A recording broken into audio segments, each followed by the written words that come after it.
하나님 말씀 봉독합니다. 갈라디아서 2장입니다. 신약성경 303쪽 갈라디아서 2장.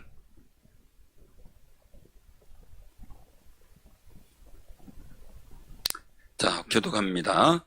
14년 후에 내가 바나바와 함께 디도를 데리고 다시 예루살렘에 올라갔나니.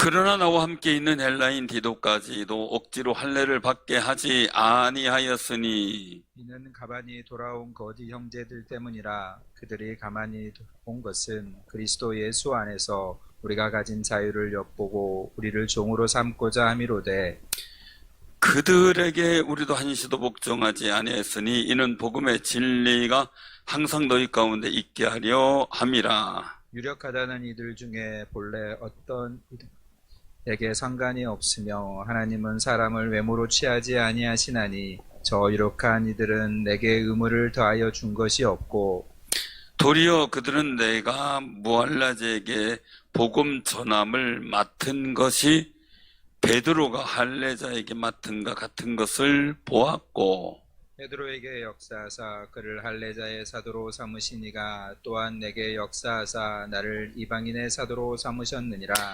또 기둥같이 여기는 야고보와 게바와 요한도 내게 주신 은혜를 알므로 나와 바나바에게 친교의 악수를 하였으니 우리는 이방인에게로 그들은 할례자에게로 가게 하려 함이라. 다만 우리에게 가난한 자들을 기억하도록 부탁하였으니 이것은 나도 본래부터 힘써 행하여 왔노라. 게바가 안디옥에 이르렀을 때에 책망받을 일이 있기로 내가 그를 대면하여 책망하였노라. 야고보에게서 온 어떤 이들이 이르기 전에 게바가 이방인과 함께 먹다가 그들이 오매 그가 할례자들을 두려워하여 떠나 물러가매 남은 유대인들도 그와 같이 외식함으로 바나바도 그들의 외식에 유혹되었느니라. 그러므로 나는 그들의 복음의 진리를 따라 바르게 행하지 아니함을 보고 모든 다 앞에서 게바에게 이르되 내가 유대인으로서 이방인을 따르고 유대인답게 살지 아니하면서 어찌하여 억지로 이방인을 유대인답게 살게 하려느냐 하였노라. 우리는 본래 유대인이요 이방 죄인이 아니로되 사람이 의롭게 되는 것은 율법의 행위로 말미암음이 아니요 오직 예수 그리스도를 믿음으로 말미암은 줄 알므로 우리도 그리스도 예수를 믿나니 이는 우리가 율법의 행위로서가 아니고 그리스도를 믿음으로써 의롭다함을 얻으려 함이라. 율법의 행위로서는 의롭다함을 얻을 육체가 없느니라. 만일 우리가 그리스도 안에서 의롭게 되려 하다가 죄인으로 드러나면 그리스도께서 죄를 짓게 하는 자냐? 결코 그럴 수 없느니라. 만일 내가 헐었던 것을 다시 세우면 내가 나를 범법한 자로 만들 것이라. 내가 율법으로 말미암아 율법에 대하여 죽었나니 이는 하나님에 대하여 살려 함이라. 내가 그리스도와 함께 십자가에 못 박혔나니 그런즉 이제는 내가 사는 것이 아니요 오직 내 안에 그리스도께서 사시는 것이라. 이제 내가 육체 가운데 사는 것은 나를 사랑하사 나를 위하여 자기 자신을 버리신 하나님의 아들을 믿는 믿음 안에 사는 것이라.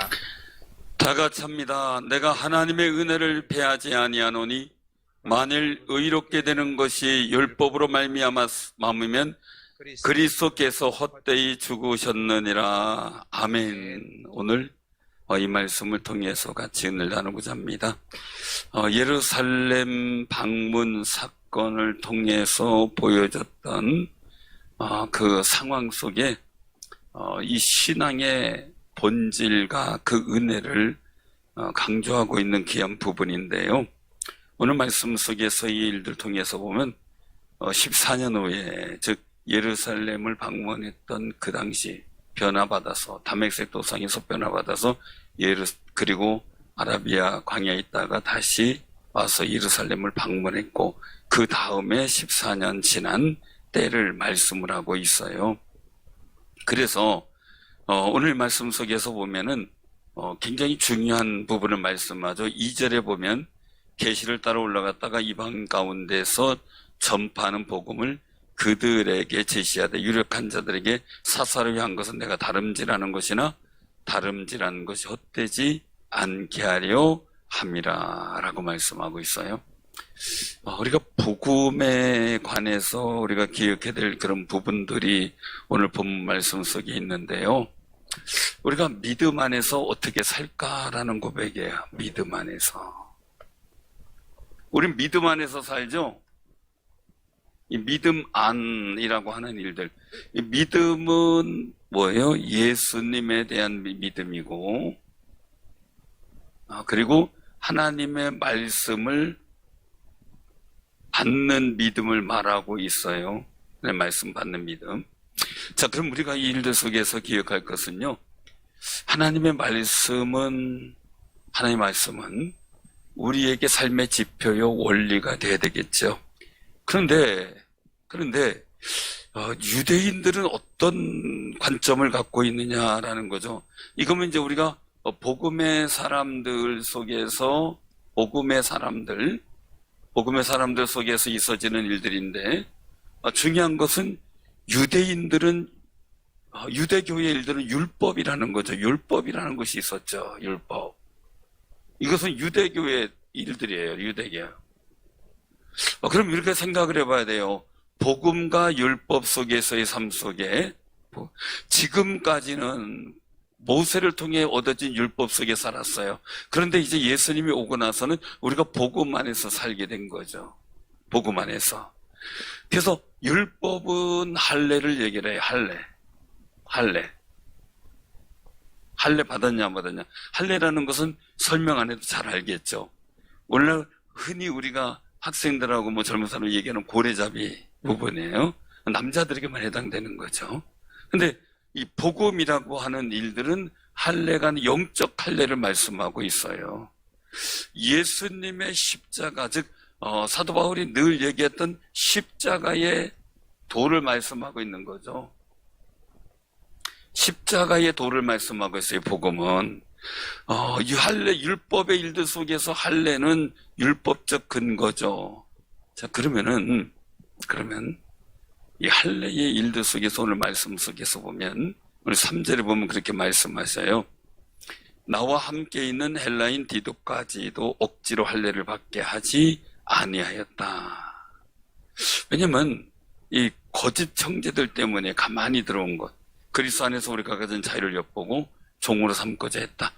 빌미를 삼아서 사도 바울을 공격한다든지 다른 여타의 일들을 통해서 자신들을 억압하려고 했던 어떤 의도가 있었던 것을 그 말씀을 하고 있어요. 자, 구약의 증거의 일들 속에서 구원의 확증이라고 한다 그러면 아브라함의 후손 이스라엘 민족이어야 돼요. 그런데 이스라엘 민족 속에서 가장 중요한 할례를 받았냐 안 받았냐라는 거예요. 근데 할례는 아까도 말씀드렸지만 남성에 관계된 것만 해요.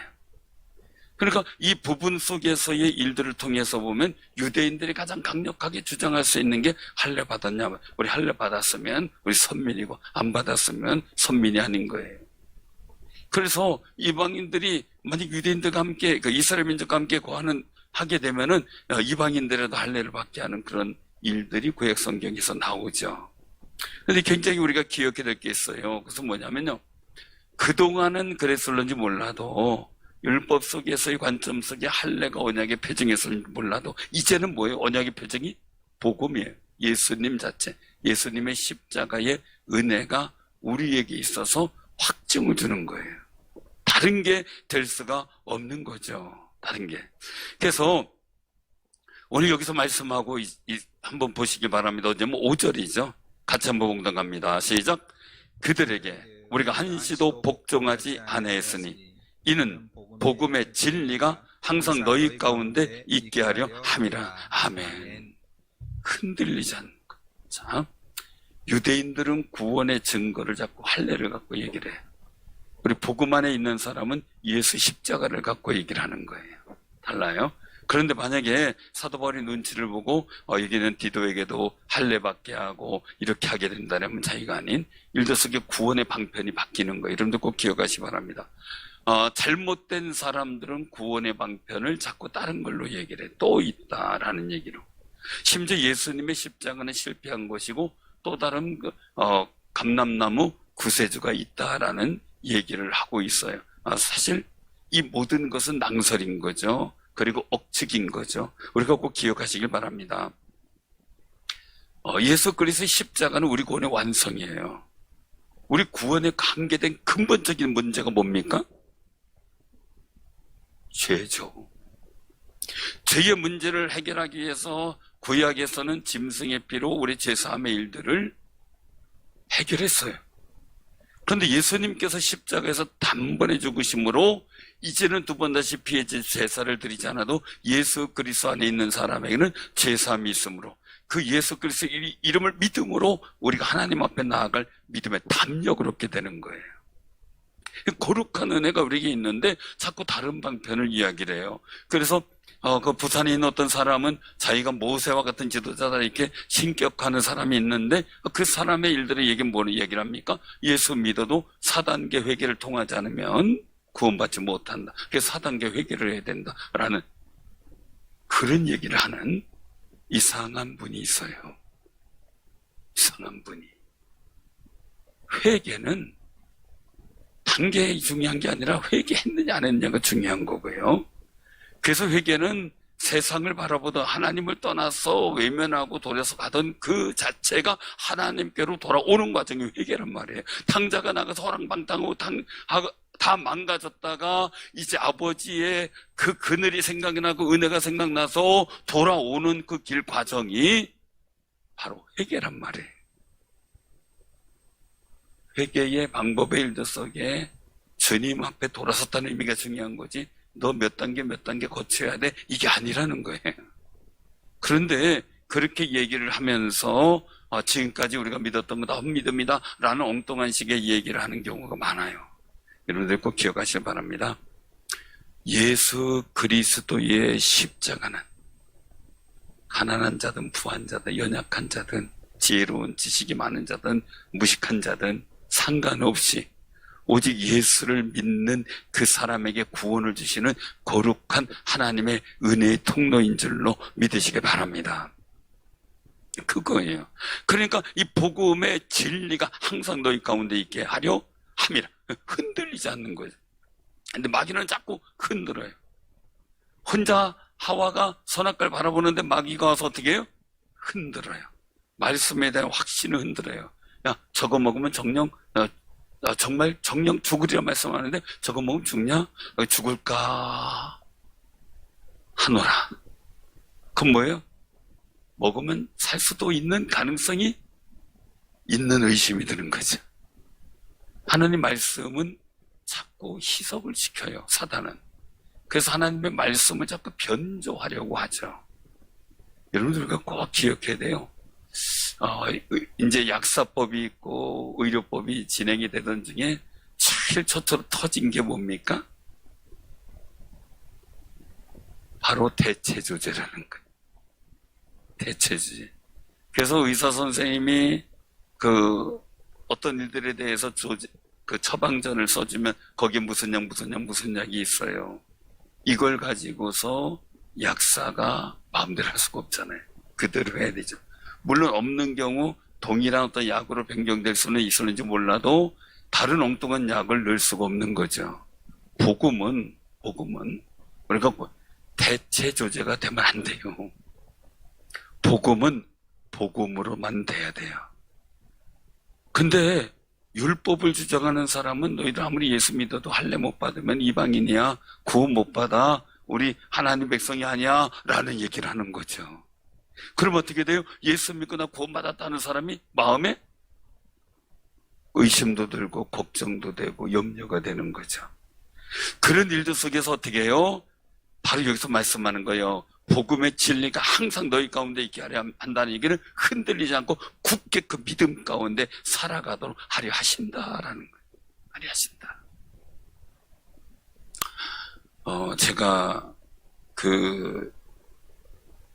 어릴 적의 경험들을 해보신 분들이 있었는지 몰라도 어른들이 한 작은 농담이 아이들의 정체성을 확 혼란시켜버려요. 제가 들었던 말 중에서 충격적인 이야기는 초등학교 때도 못 들어갔을 때, 그때 우리나라 당시에는 어려운 사람들이 많아서 그때 다리 밑에마다 거적대기 치고 그 살던 사람들이 있었어요. 지금도 필리핀에 가보면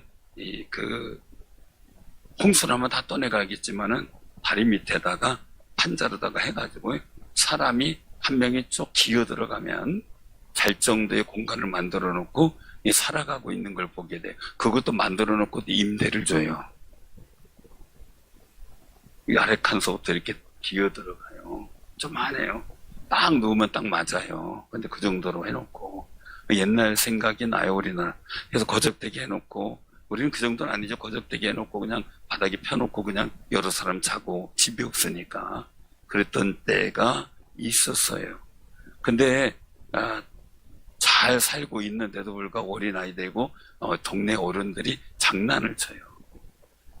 너는 지금 내 엄마 아빠가 네 부모가 아니고 넌 저기 다리 밑에서 주워왔어. 다리 밑에 가봐. 많이 그랬죠. 그 권사님은 들으면서 살았어요? 말하면서 살았어요?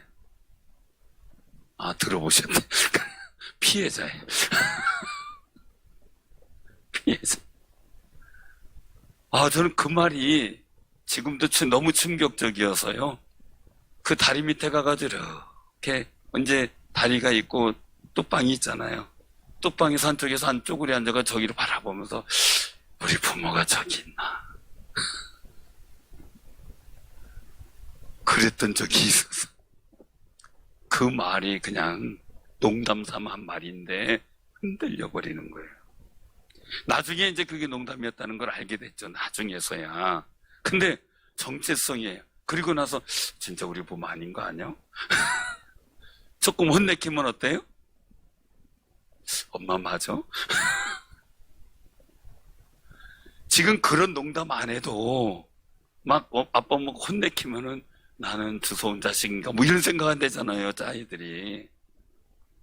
근데 그런 농담까지 곁들여나 봐요. 교인들도 신앙생활 하다가요, 막 힘들고 그러면 하나님에 대한 어떤 신뢰나 이런 믿음이 흔들릴 수도 있고, 어떤 교회 목회자에 대한 어떤 혼돈도 생길 수도 있고, 나는 정말 이게 뭐 잘못된 신앙인가 막 고민스러울 때도 있는데요. 거기다 대고 이다녀서 한번 아니면 혼돈된 사람이 슬쩍 터뜨려 봐요. 그럼 어때요? 사정없이 흔들리죠. 그런데 사도 바울은 그걸 알기 때문에 어떻게 해요, 오늘? 복음의 진리가 항상 너희 가운데 있게 하려 함이라 라고 말씀하는 거예요. 우리 복음의 진리가 우리 가슴속에 늘 함께 있도록 기도하시길 바랍니다. 정말 우리가 가족 사랑도 마찬가지죠. 서로의 사랑의 일들 속에 신뢰도 마찬가지예요. 이간하는 거는 참 쉽더라고요. 그 마귀가 이간을 너무너무 잘 시켜요. 그 사람한테 유리한 방법을 얘기를 하면서 저 사람은 너한테 그 일에 대해서 안 해주려고 그래. 이런 식으로 얘기를 하면 확확 넘어가는 게 사람이더라고요. 단순하더라고요, 사람은. 그럼에도 불구하고 서로 신뢰와 신의를 지킬 수 있는 거, 그게 충성이에요. 마음의 중심을 잘 잡고 있는 거. 제가 이래 보면서 그 멘탈이 강한 사람은 믿음이 쉽게 흔들리질 않아요. 바로 돌아와요. 하나님이 최고야. 이러고 돌아와요. 그런데 멘탈이 약하면 어떻게 해요? 하룻밤 고민하다가 돌아와요. 그럼 더 약하면 어떻게 돼요? 며칠 고민하다가 바로 잡아요. 고생을 하는 거죠, 고생을. 그러나 복음의 진리가 강하게 내 마음의 중심에 사로잡혀 있으면요, 복음의 멘탈이 탁 잡혀요. 흔들리다가 탁 잡히는 거예요. 그러니까 이 사단이 욥의 마음, 하나님을 향한 신뢰의 마음, 신의의 마음, 그 감사의 마음을 흔들려고 한번 해봤는데 그 멘탈이 흔들리지 않잖아요. 정말 흔들리지 않고 끝까지 버티잖아요. 하나님 마음이 얼마나 정말 가슴 뭉클했을까. 그렇죠?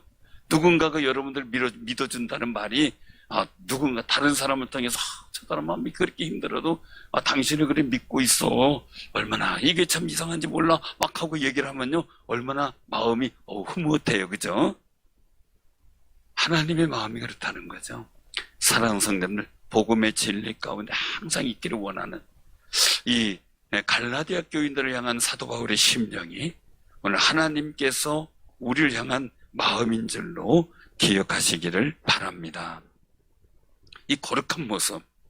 그래서 이 복음의 진리를 지키기 위해서 이 거룩한 분리가 이루어져요. 어떤 거냐면요. 이 사도 바울의 일들 속에서 이 윤리를 지키기 위해서 이 복음과 율법, 이 율법과 복음 속에서 나타난 일들 속에서 우리가 기억해야 될 모습이 있는데요. 복음은 할례를 받는 오직 이스라엘 민족에게만 향한 거예요.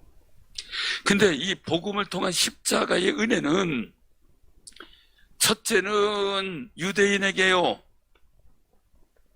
둘째는 누구예요? 이방인에게로다. 이방인이에요. 그러니까 이 일들 속에서 이 십자가를 온전케 되기 위해서 예수님께서 하신 말씀 뭐예요? 너에게 성령이 임하면 권능을 받고 예루살렘과 유대와 사마리아와 땅끝까지 이르라. 저리 생각해. 복음의 역사가 성령의 은혜로 진행되어지는 일인데 바로 예루살렘, 유대와 사마리아와 땅끝까지 이르러 내 복음이 증거된다 그랬어요. 그런데 이 당시에 초대교회 당시에는 하나님의 복음의 역사가 예루살렘에만 머물어요. 예루살렘에만. 더 진도가 나가잖아요. 온 유대 사마리아 땅끝까지로 나가야 되는데 그러지 못하는 거예요. 그때 이제 사울 때에 이 박해가 시작이 되죠. 사울의 박해를 통해서 나타나는 현상은 뭐냐면 디아스포라 유대인, 즉 흩어지는 유대인에게서 예루살렘에 강한 핍박이 임하자 이제 유대인들이 거기 있지 못하고 이제 곳곳으로 나가게 돼요. 그러니까 이스라엘 민족은 가만히 보면 흩어졌다 모였다는 걸 참 잘하는 것 같아요. 보니까. 그래서 1차 세계대전 때도 그 전에도 늘 예루살렘의 핍박이 임하면 그들이 확 흩어져요. 근데 1차 세계대전 그 전에 잘못된 흩어짐을 통해서 또 1차 세계대전 이후의 일들 통해서 이 유럽 쪽으로 이스라엘 민족이나 유대인이죠. 유대인들이 흩어져 살던 사람은 더 큰 핍박과 어려움을 당해요. 왜? 유대인들에 대한 혐오감. 그 당시에는 그 2차 세계 이전인가 이후에 보면은 유럽권에는 기독교가 왕성했잖아요. 그러면 기독교인들이 볼 때 유대인들은 뭐예요? 지금에 그런 게 많이 희석됐지만 유대인들을 볼 때 예수님을 죽인 민족이죠. 감정이 있겠어요, 없겠어요? 생길 수밖에 없죠. 그러니까 거기에 대한 수많은 학살도 당하게 되고 어려움도 당하게 된 게 유대인들의 모습들이에요. 그럼 우리가 이제 보면서 하는 일. 그래서 그런 상황들이 이루어졌는데 이 당시에도 초대교회 이 당시에도 큰 핍박이 맞아 막 흩어져 버려요. 그래서 아시아로 유럽으로 흩어져 버려요. 그래서 그 흩어진 사람들이 모여서 기도하게 되는 것, 특별히 그 루디아라고 하는 여성 같은 경우 강가에서 기도하다가 사도 바울을 만나잖아요. 그 녀석의 개척이 시작이 되어지는 모습을 보게 돼요. 그런데 이 일들을 핍박을 통해 흩어지게 한 원인은 누구예요? 사울이에요. 사울이 중요한 역할을 한 거죠. 스데반 집사님의 순교서부터 모든 일의 역할을 한 거죠. 그런데 그 흩어지기에 해서 결국은 흩어진 유대인들이 살다가 암암리의 복음도 증거되고 하는 그런 일들이 있는데 거기에 힘을 주고 복음의 열매가 되게 하고 교회가 세워지게 하는 역할을 또 사울이 하는 거예요. 사도 바울이라고 우리가 표현하는 사울이 하는 거예요. 그래서 오늘 여기서 이제 그 말씀하고 있는 일들 속에서 보게 되면 그게 나오죠. 어디 나오냐면요. 그 7절 한번 보고 7절. 자, 시작. 도리어 그들은 내가 무할례자에게 복음 전함을 맡은 거지 베드로가 할례자에게 맡은가 같은 것을 보았고. 아멘. 그리고 또 여기서 말씀하고 있는 거예요. 그 8절에 보면은 베드로에게 역사하사 할례자의 사도로 삼으시니가 또한 내게 역사 나를 이방인의 사도로 삼았다. 그래서 그 인증의 사건이 뭐냐? 9절이에요. 같이 봉독합니다. 또 기둥같이 여기는 야고와 게바와 요한도 내게 주신 은혜를 알므로 나와 바나바에게 친교 약속을 했으니 우리는 이방인에게로 그들은 할례자에게로 가게 하려 함이라. 아멘. 그래서 이제 이 복음이 증포되는데 이 바나바의 권고와 일들을 통해서 사도 바울이 이제 그 예루살렘 교회에서 파송을 받게 되는 거죠. 이방인에게로 파송을 받게 돼요. 그게 이제 이 친교의 악수를 말씀하는 거예요. 파송하는 거예요. 근데 굉장히 중요한 거예요. 결국은 할례자인 유대인들에게는 할례받은 사람, 물론 사도 바울도 할례를 받았죠. 할례받은 사람들에게는 베드로나 사도를 통해서 복음이 증거되게 하고, 그리고 무할례자에게는 사도 바울이 이제 증거자가 되는 역사가 나타나게 된 거죠. 그래서 이방인들의 그 선교사 사도 바울이죠. 그런데 굉장히 중요한 거예요. 10절이에요. 같이 봉독해요. 다만 우리에게 가난한 자들을 기억하도록 부탁하였으니 이것은 나도 본래부터 힘써 행하여 왔노라. 아멘. 기본 십자가의 복음에 대한 베이스는 같아요. 베이스는. 그런데 방향은 할례자와 무할례자로 나눴어요. 근데 그래도 복음의 기본 정신은 같다. 어떻게 해요? 가난한 자들을 기억하자. 이 얘기는 어떤 상황에서도 할례자, 무할례자 있지만 가장 중요한 것은 예수 십자가의 복음이 중심이 되었다는 걸 말씀을 하고 있는 거죠. 우리에게 다른 게 있어요. 다른 게 있는데 뭐냐면 예수 믿는다고 해도요, 방향이 같아야 돼.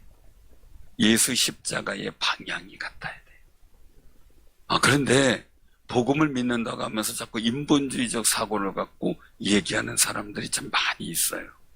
여러분, 이거 꼭 기억하셔야 돼요. 뭘 기억해야 되냐면요, 우리가 바른 믿음의 복음을 가지려면요, 방법과 방향이 같아야 돼요. 오직 예수 십자가예요.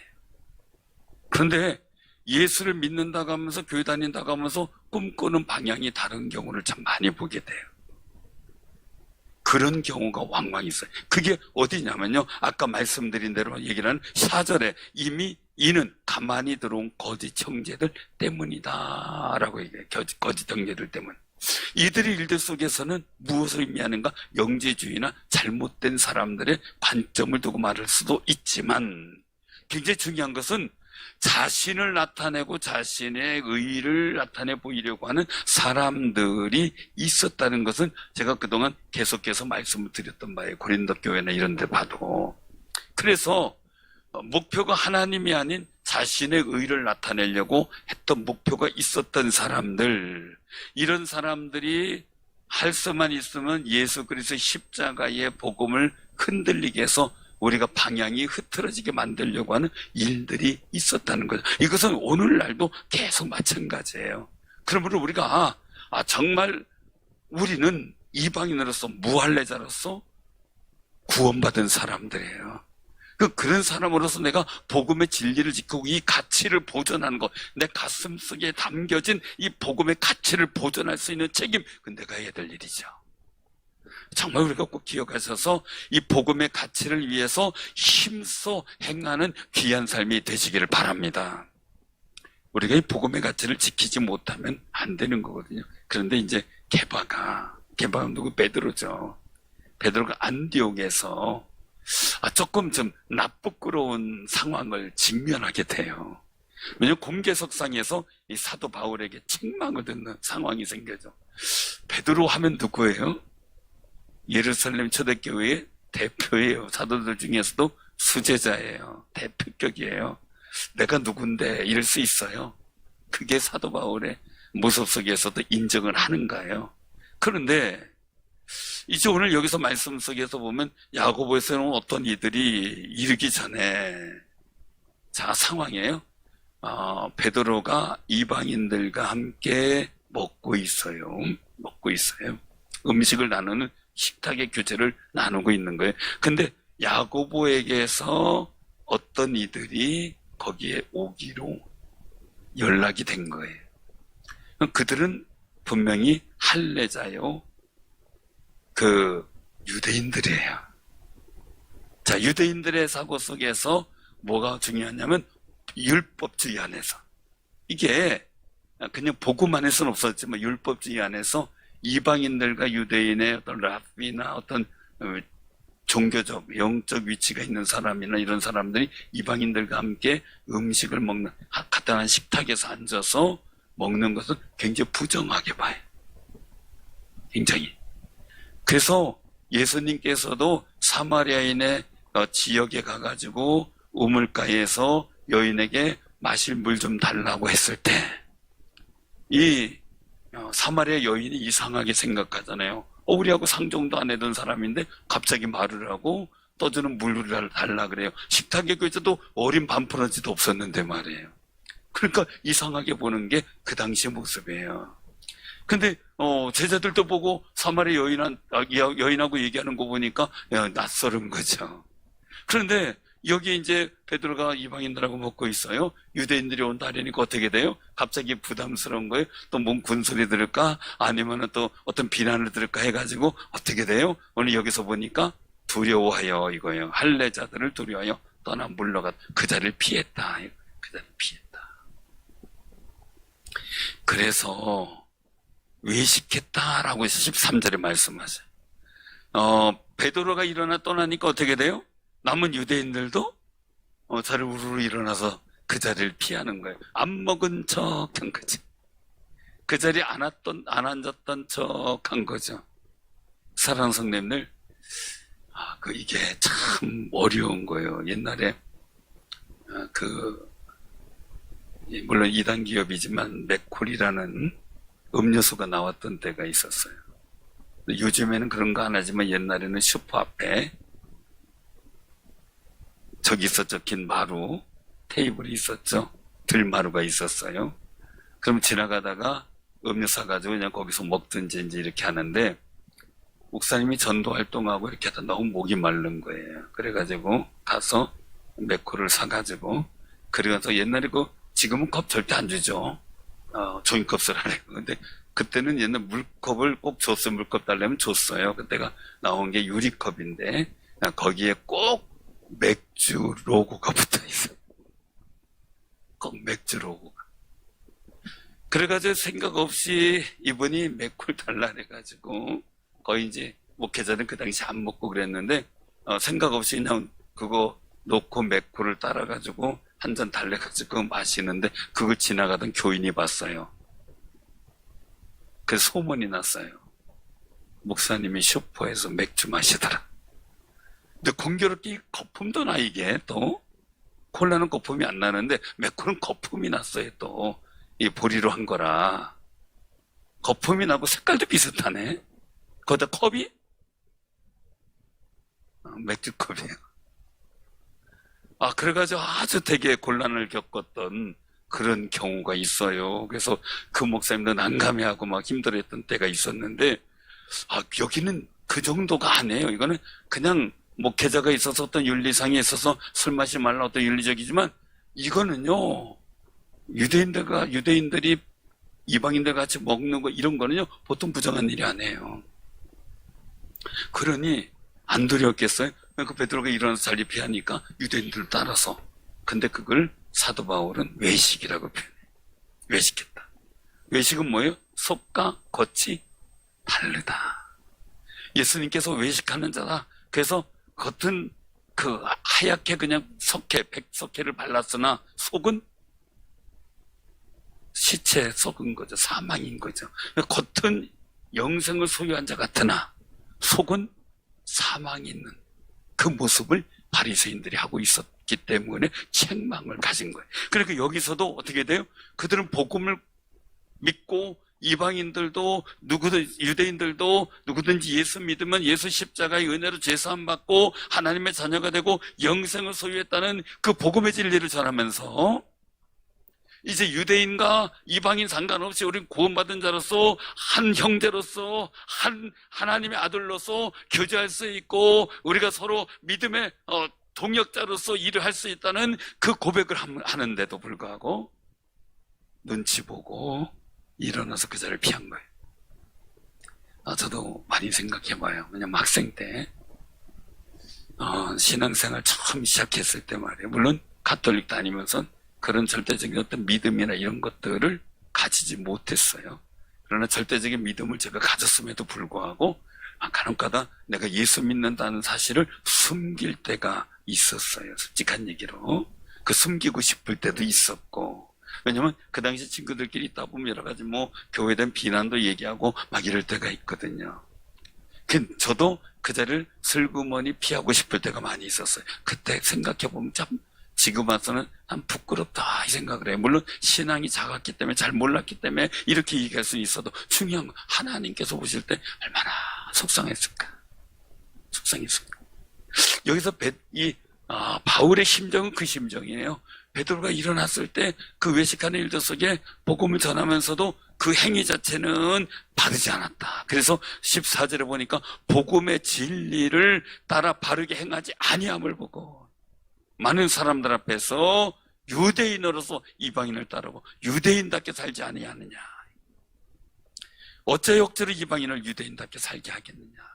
네가 행위가 복음을 전해서 구원받게 하고 이방인을 정말 따르게 하고 그러겠던 구원 얻게 하려면 네가 유대인으로서 구원받은 자답게 살아야 되는데 그러지 못하면서 어떻게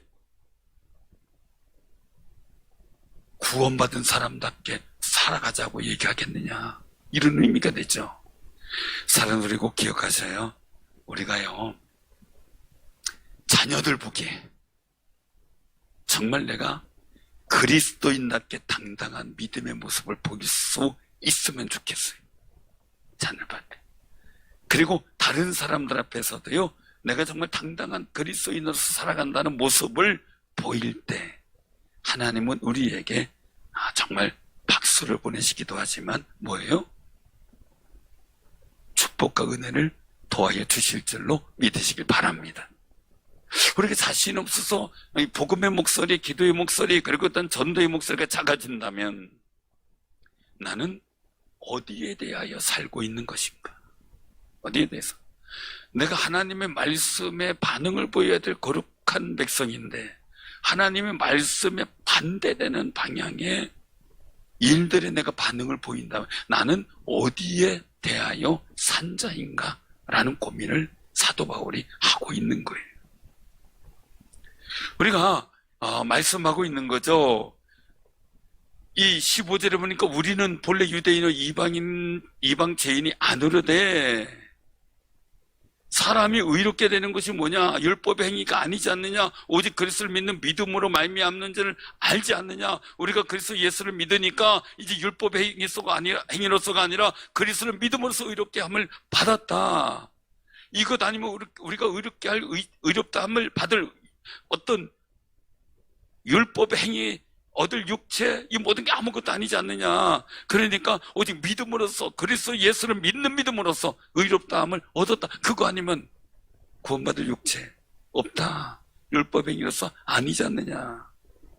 근데 우리가 그리스도 안에서 의롭다고 살아가면서 어떻게 이방인들 죄인 취급하느냐, 잘못된 거 아니냐, 이거 얘기죠. 우리도 예수 안에서 의롭다 얻었으면 예수 믿으면 다 의로운 사람이지. 이방인들과 왜 같이 앉으면 이방인들은 본래적인 죄인이에요. 구원받지 못할 죄인이에요. 그 죄인들과 함께 먹으면 나도 죄인 되는 거예요. 그러니까 슬그머니 피한 거죠. 그렇지만 우리가 예수 그리스도 안에서 율법이 아닌 그리스도 복음 안에서 십자가 안에서 우리가 구원받은 사람인데 왜 우리가 이방인 죄인 취급받냐 이거예요. 그렇다면 우리도 마찬가지예요. 여러분들 우리가 함께 신앙생활하는 사람들이 우리 스스로 생각할 때 죄인 취급하면 안 돼요. 왜요? 하나님께서 의롭다 여기시고 구원받은 귀한 백성들이에요. 근데 내가 뭐가 잘났다고 죄인 취급하고요, 무시하고요, 그럴 자격이 어디 있냐는 거죠. 베드로도 그럴 자격이 없다는 거예요. 만약에 그렇게 된다면 그것은 18절에 내가 헐었던 것을 다시 세우면 내가 나를 범법한 자로 만드는 것이 내 스스로 죄인이 된다는 거예요.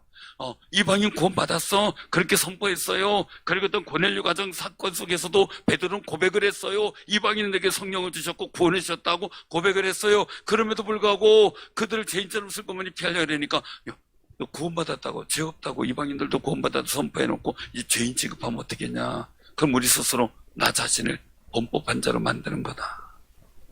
사랑하는 우리 스스로 서로 의롭게 됨을 축복하고 축하해 주시기 바랍니다. 서로 부족해요. 나도 부족하고 여러분들도 부족하고 여러분들 각자 개인들도 서로 보면 부족해요. 나는 의로운 것 같은데 다른 사람이 나를 보면 또 안 그런 경우 많고요. 이런 경우 있어도 우리는 어떻게 돼요? 하나님께서 구원해 주신 귀한 의로운 분들이에요. 그 관점에서 우리가 시작하고 사랑으로 시작할 때 일이 이루어지는 거죠. 그런데 그러지 못하면 내 스스로가 다시 범법자가 되는 거예요. 내 스스로가. 그래서 또 한 가지 우리가 기억하시 바랍니다. 우리가 함께 할 때 복음 안에서 그렇지만은 우리가 우상을 섬기는 자들이나 어떤 동업자다 이런 일들 속에서 이런 부분은 또한 굉장히 중요하다는 거예요. 왜냐하면 내가 아는 사업장이 예배를 드리고 한편에선 돼지머리 갖다 놓고 구슬한다면 그 사업장을 하나님께서 복되게 보시겠는가라는 거죠. 그죠? 우리 삶 속에서 생각해 봐야 될 중요한 그런 부분이기도 하죠. 그래서 여기서 말씀하고 있어요. 19절에 사도 바울의 결론이에요. 20절까지. 자, 시작. 내가 율법으로 말미암아 율법에 대하여 죽었나니 이는 하나님에 대하여 살려 함이라.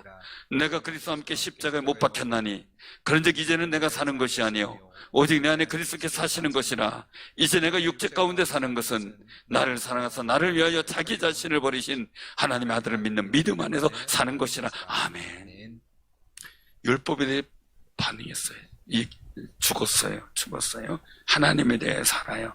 그럼 율법적인 일들 속에서 반응이 없는 거죠. 율법적 판단을 버린 거예요. 이제는 뭐예요? 예수 그리스도 안에서 사는데 그 육체 가운데서 내가 사는 것은 나를 사랑하신 그리고 나를 위하여 자기 자신을 버리신 하나님의 아들 예수 그리스도의 사랑, 이 하나님의 사랑, 그 사랑을 믿는 믿음 안에서 우리가 사는 거예요. 사랑하는 성도님들, 그 얘기는 뭐냐면요, 율법에 대해서 내가 관점도 버렸어요. 판단도 버렸어요. 율법으로 생각하는 내 생각과 사고를 다 포기했어요. 그럼 이제 모든 거 어떻게 돼? 하나님의 사랑으로 보고 예수 십자가의 사랑으로 보고 복음 안에서 예수 믿음으로 구원받은 거룩한 성도의 모습으로 보는 거예요. 거기에 반응하는 거예요.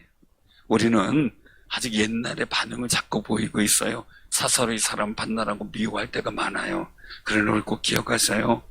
내가 미워하는 것은 하나님이 택하여 사랑하는 자를 미워하는 거예요. 그래서 우리가 서로 믿음 안에서 산다는 것은 이제 내가 세상에 보면 내 감정의 일들 이거 다 내려놓고 하나님이 택하시고 귀히 여기고 그 아들 예수 그리스도께서 사랑함으로 십자가에 못 박혀 죽으신 그 사랑의 관점으로 바라보는 거예요. 그래서 교회를 그렇게 봐야 되는데 우린 그렇게 보지만 안 믿는 사람은 교회를 그렇게 안 보잖아요. 왜요? 지금의 이제 나중에 또 말씀드리겠지만 대학 교육이나 이런 모든 일 속에 흐르는 일들은요, 교회를 적으로 봐요.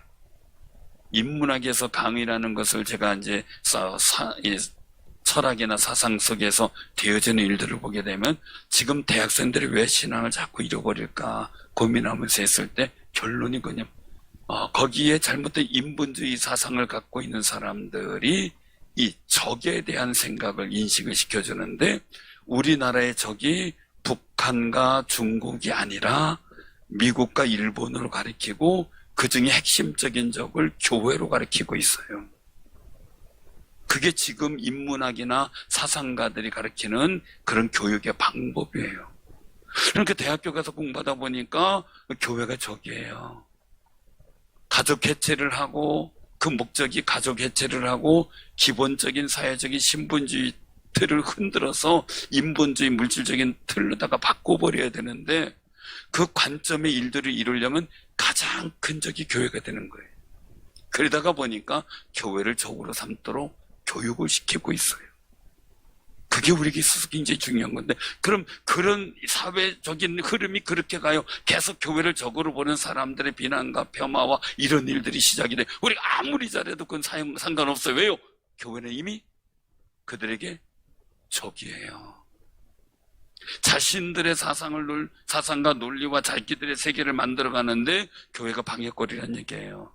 그래서 적으로 만들어버려요. 그럼 그 속에서 나오는 이야기가 많이 있지만 우리가 그 속에서 정말 중요한 것은 내가 복음의 가치, 나를 구원하신 그 거룩한 은혜에 대한 그 확정 안에서 내가 흔들리지 않고 나는 하나님께서 세우신 교회를 향한 하나님의 거룩한 은혜를 표현할 수 있는 용기와 담력이 있어야 한다는 거죠.